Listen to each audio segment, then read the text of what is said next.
ജബ്ബ ടോക്കീസിലേക്ക് സ്വാഗതം. അപ്പം ഇന്ന് പറയാൻ പോകുന്ന സിനിമ എന്ന് പറയുന്നത് 2024 ഡേവിഡ് ലീച്ച് സംവിധാനം ചെയ്തിരിക്കുന്ന ദ ഫാൾ ഗായ് എന്ന് പറയുന്ന സിനിമയെ കുറിച്ചിട്ടാണ്. ഈ സിനിമയുടെ ഒരു മൂവി റിവ്യൂ ആയിട്ടൊന്നല്ല ഈ വീഡിയോ ചെയ്തിരിക്കുന്നത്, മറിച്ച് ഈ സിനിമയെ സംബന്ധിക്കുന്ന ചില ഇൻട്രസ്റ്റിംഗ് ആയിട്ടുള്ള കാര്യങ്ങളെ പരിചയപ്പെടുത്തി തരുവാൻ വേണ്ടിയിട്ടാണ് ഈ വീഡിയോ ചെയ്തിരിക്കുന്നത്. അപ്പം വീഡിയോ പൂർണ്ണമായിട്ട് ആസ്വദിക്കാൻ പറ്റുക ചിലപ്പോൾ സിനിമ കണ്ടു കഴിഞ്ഞവർക്കായിരിക്കും. എന്നാലും സിനിമ കാണാത്തവർക്ക് ഈ വീഡിയോ ആസ്വദിക്കാട്ടോ. നമുക്ക് നേരെ വീഡിയോയിലേക്ക് കിടക്കാം. അപ്പം ഈ സിനിമയിലെ നായക കഥാപാത്രത്തെ ചെയ്തിരിക്കുന്നത് നമുക്ക് എല്ലാവർക്കും അറിയാവുന്ന പോലെ റയാൻ ഗോസ്ലിംഗ് ആണ്. അദ്ദേഹം നമുക്ക് പരിചയമുള്ള ഒരു നടനാണ്. പക്ഷെ അദ്ദേഹത്തെ പറ്റി പറയുന്നത് എന്താണെന്ന് വെച്ചാൽ അദ്ദേഹം ഒരു ഫിയർ ഓഫ് ഹൈറ്റ്സ് ഉള്ള ഒരു നടനാണെന്നാണ്. അതായത് ഉയരത്തെ പേടിയൊക്കെ ഉള്ള ഒരാൾ എന്നുള്ള രീതിയിൽ. പക്ഷെ എന്നിരുന്നാലും 150 അടി ഉയരത്തിൽ വരുന്ന ഒരു ജമ്പ് സീൻസ് ഒക്കെ ഇദ്ദേഹം മനോഹരമായിട്ട് ചെയ്തിട്ടുണ്ട് ഈ സിനിമയ്ക്ക് വേണ്ടിയിട്ട്, ഓപ്പണിംഗ് സീൻസിൽ വരുന്നത്. അപ്പോൾ അതൊരു വലിയ അത്ഭുതമുളവാക്കുന്ന ഒരു കാര്യം തന്നെയാണ്. ഈ സിനിമ പറയുന്നത് സിനിമയ്ക്കുള്ളിലെ സിനിമയായിട്ടാണ്. അതായത് ദ ഫാൾ ഗായ് എന്ന് പറയുന്നത് സിനിമയ്ക്കുള്ളിലെ സിനിമ എന്നുള്ള രീതിയിലാണ് നമ്മളെ മുമ്പിലേക്ക് എത്തുന്നത്. അപ്പോൾ അങ്ങനെ പറയുന്ന ഒരു സിനിമയുടെ പേരാണ് മെറ്റൽ സ്റ്റോം.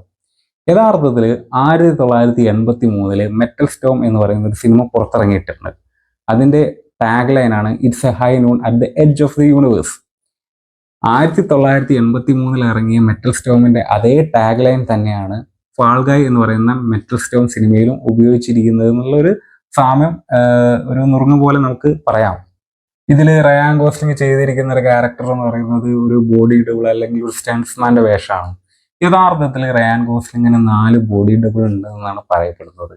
ഈ സിനിമയെ സംബന്ധിച്ചിട്ട് മറ്റൊരു ഗിന്നസ് വേൾഡ് റെക്കോർഡ് ഹോൾഡ് ചെയ്യുന്നുണ്ട്. അതായത് ഒരു കാർ ചേസ്, അതായത് ഒരു സ്റ്റണ്ട് രംഗത്തിൽ വരുന്ന ഒരു കാർ ചേസിനിടയിൽ ഒരു കാർ റോൾ ചെയ്യിപ്പിച്ചതിന്റെ റെക്കോർഡ് ഈ സിനിമയ്ക്കാണ്. 8 പ്രാവശ്യത്തിന്റെ മേലെ. അത് ഈ സിനിമയിൽ തന്നെ ഒരു ക്യാരക്ടർ അതിന് മെൻഷൻ ചെയ്യുന്നുമുണ്ട്. ഈ സിനിമയിലെ നായക കഥാപാത്രമായ റയാൻ ഗോസ്ലിംഗ് ചോദിക്കുന്നത് സ്റ്റണ്ട് പെർഫോമൻസിനൊക്കെ ഓസ്കാർ കൊടുത്തു തുടങ്ങിയോ എന്നുള്ള രീതിയിലൊക്കെ. അപ്പോൾ അത് പറയുമ്പോൾ ഈ സിനിമയിലെ സംവിധായകനായ ഡേവിഡ് ലീച്ചിയെ കുറിച്ച് ഒന്നുകൂടി പറയണം. അദ്ദേഹം ഹോളിവുഡിലെ തന്നെ പ്രമുഖനായ ഒരു ആക്ഷൻ ഡയറക്ടറാണ്, സ്റ്റണ്ട്സ്മാൻ ആണ്, ആക്ഷൻ കൊറിയോഗ്രാഫറാണ്. അദ്ദേഹം ബോഡി ഡബിളായിട്ടൊക്കെ വർക്ക് ചെയ്തിട്ടുണ്ട്. അപ്പോൾ അദ്ദേഹം പറഞ്ഞിരിക്കുന്നത് എന്താണെന്ന് വെച്ചാൽ ഈ സിനിമ സ്റ്റണ്ട് കമ്മ്യൂണിറ്റിക്ക് വേണ്ടിയിട്ടുള്ള ഒരു ലവ് ലെറ്റർ എന്നുള്ള രീതിയിലാണ് അദ്ദേഹം ഈ സിനിമ സംവിധാനം ചെയ്തിരിക്കുന്നത് എന്നാണ്. കാരണം ഹോളിവുഡിലെ സ്റ്റണ്ട് കമ്മ്യൂണിറ്റി കുറച്ച് ഫ്രസ്ട്രേറ്റഡ് ആണ്. കാരണം എന്താണെന്ന് വെച്ചാൽ അവർ ചോദിക്കുന്നത് മറ്റുള്ള ടെക്നിക്കൽ ആസ്പെക്ട്സ് പോലെ തന്നെയല്ലേ സ്റ്റണ്ടും പെർഫോമൻസും കാര്യങ്ങളൊക്കെ ചെയ്യുന്നത്.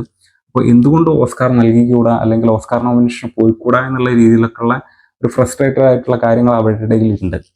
അപ്പം ഈ ഡേവിഡ് ലീച്ച് അടക്കമുള്ള പ്രമുഖ സംവിധായകർ ഈ ഓസ്കാർ നോമിനേഷന് വേണ്ടിയൊക്കെ പുഷ് ചെയ്യുന്നതായിട്ടുള്ള കാര്യങ്ങളൊക്കെ നമ്മൾ കേൾക്കുന്നുണ്ട്. ഈ സിനിമയുടെ പ്രാരംഭ ചർച്ചകളൊക്കെ തുടങ്ങിയത് 2010 അപ്പൊ അന്ന് ഈ റയാൻ ഗോസ്ലിങ്ങിനൊക്കെ പകരം ആദ്യത്തെ താരനിരയിലേക്ക് വന്നത് ടോം ക്രൂയിസ്, കിയാനോ റീവ്സ്, അതേപോലെ തന്നെ ജേസൺ സ്റ്റാറ്റം, നിക്കോളാസ് കേജ്, നമ്മളെ റോക്ക്, അങ്ങനെയുള്ള ആൾക്കാരൊക്കെയാണ്.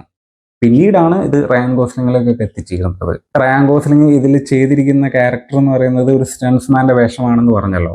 അപ്പം അദ്ദേഹം ഇത് ആദ്യമായിട്ടല്ല ഒരു സ്റ്റൺസ്മാന്റെ വേഷം കൈകാര്യം ചെയ്തിരിക്കുന്നത്.